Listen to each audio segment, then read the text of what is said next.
Welcome to Tuscany, one of the most beautiful regions of Italy. This is where you feel like you're right in the middle of the Renaissance. In this guide, I will show you some of the most beautiful places that you should visit in the region. So here is what you can see during 5 days in Tuscany. We're starting our journey in the capital of Tuscany, Florence. It's an absolute must to come here, alone, to see one of the most famous sites in the city, Il Duomo. Okay, so starting off, one thing that you absolutely have to do is go up to the cupola of the dome. And if you want to do that, you have to book in advance, because without a pre-reservation you're not gonna get up there. And we got the Brunelleschi pass. It is one of 3 passes that you can get, but it's the only one that gets you up to the cupola of the dome. Fun fact, there's no elevator going up there, so you have to take the staircase, and there are going to be 465 steps to go.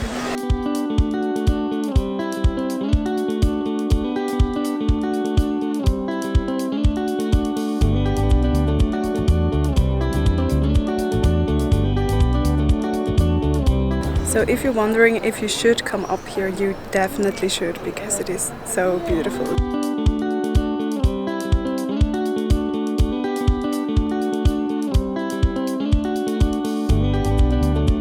One thing that you have to do when you come to Florence is getting a sandwich at Al Antico Vinaio, and they have amazing sandwiches, and you will notice immediately that the street is full with tourists getting sandwiches from this place because they are so famous. So you will see these sandwiches everywhere. The great thing about Florence is that it's actually not that big of a city, so everything is practically in walking distance. So that's why we are taking a walk right now to this viewpoint over there. It's called Piazzale Michelangelo, and it has the most amazing views.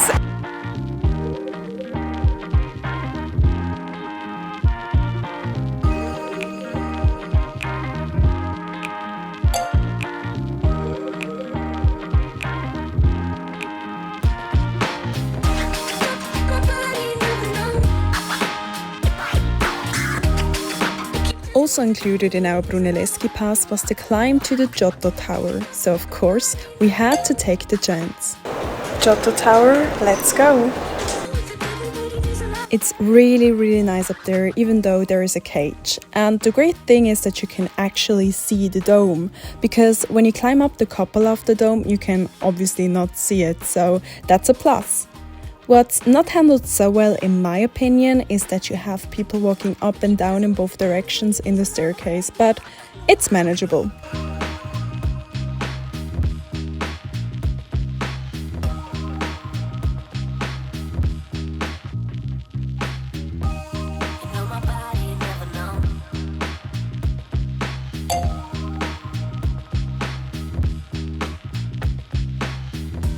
Next, we hopped onto the city bus to a nearby town above the busy city life of Florence.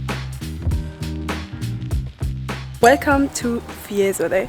If you're looking for a viewpoint that goes right over the whole of Florence, this is your place. Today it's pretty foggy, so we don't see as much as we would like to, but on a normal sunny day this would be the most fantastic view over the whole of Florence. So definitely check that out if you come here.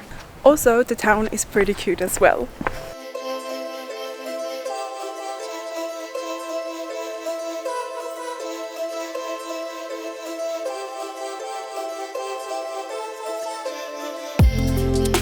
As we drove back, it started to rain a little, so we decided to head back to our Airbnb for a little break.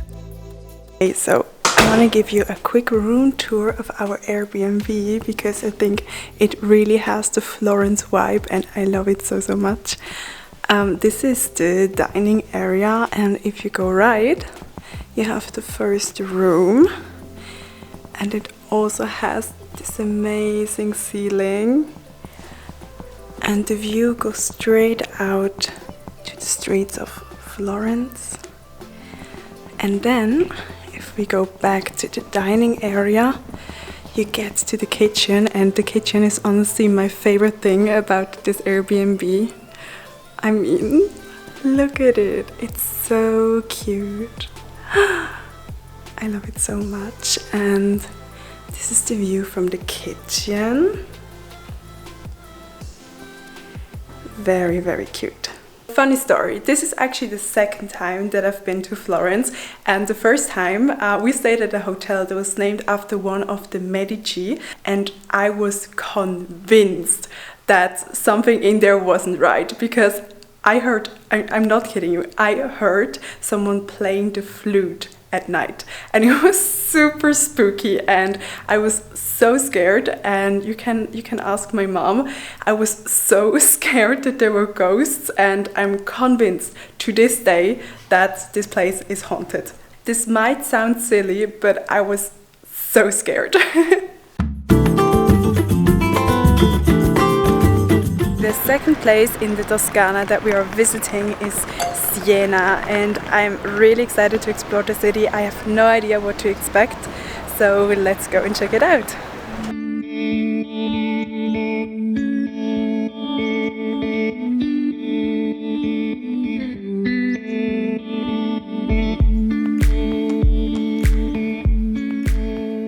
One thing that you absolutely need to do when you're coming to Siena is go up the tower, and this is exactly what we're up to right now.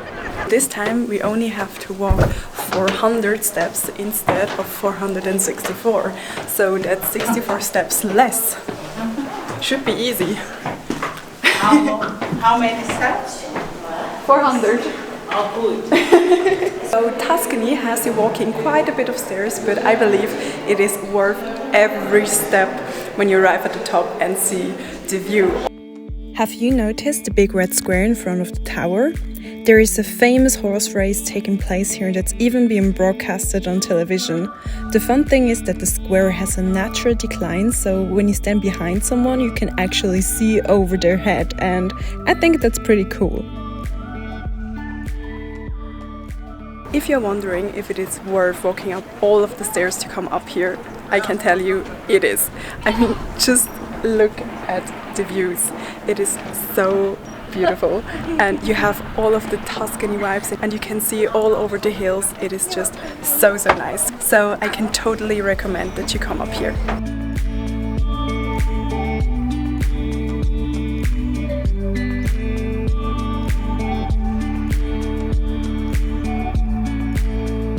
Later on, we decided to visit the Dome of Siena. We even went inside, and it really did not disappoint. I love the detail of everything in there so much.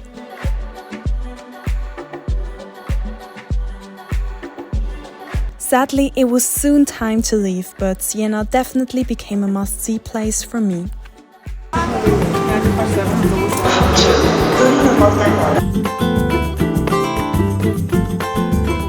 So the third destination that you absolutely have to visit when you're in Tuscany is San Gimignano, and to get here you first have to take the train from Florence, and then you can go with the bus to San Gimignano.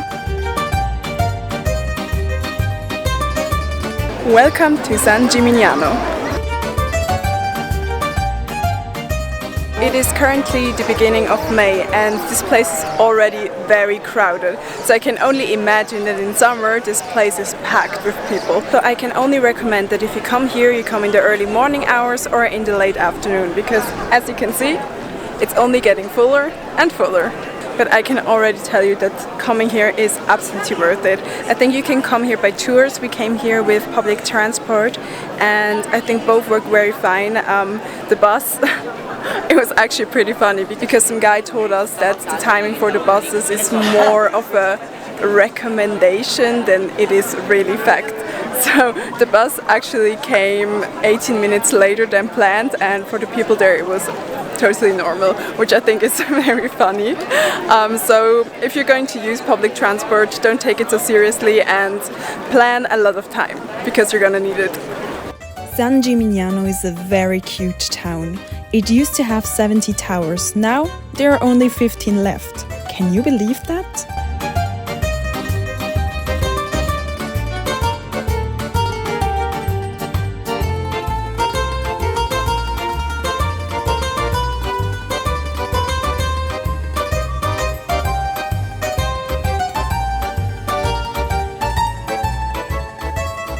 this is San Gimignano, and I think the landscape is just absolutely beautiful. So if you're looking for that city getaway and want to get right into nature, I think San Gimignano is a perfect fit, and you really get all the Tuscany vibes, and I think it's just really, really great.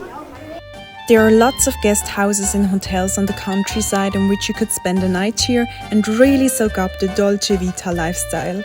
It must be so nice to stay here for a while. We're about to get one of the best gelato of Tuscany, or at least that's what they say.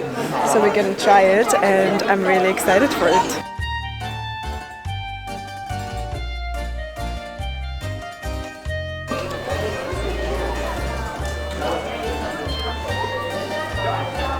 Approved. Only about 2 hours away from Florence, you find this gem, the Cinque Terre, and of course, Pisa, which is also only a short distance away. I visited them on my last trip to Italy, and I cannot recommend these places enough. Especially the Cinque Terre are a whole different experience. They consist of the 5 towns Monterosso, Vernazza, Corniglia, Manarola and Riomaggiore. You can do a day trip from Florence to visit the coastline, and you should be able to do all of the 5 towns in just one day. Back to Florence, our trip is slowly coming to an end.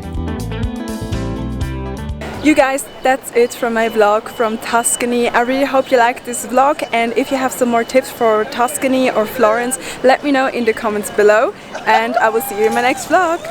Bye!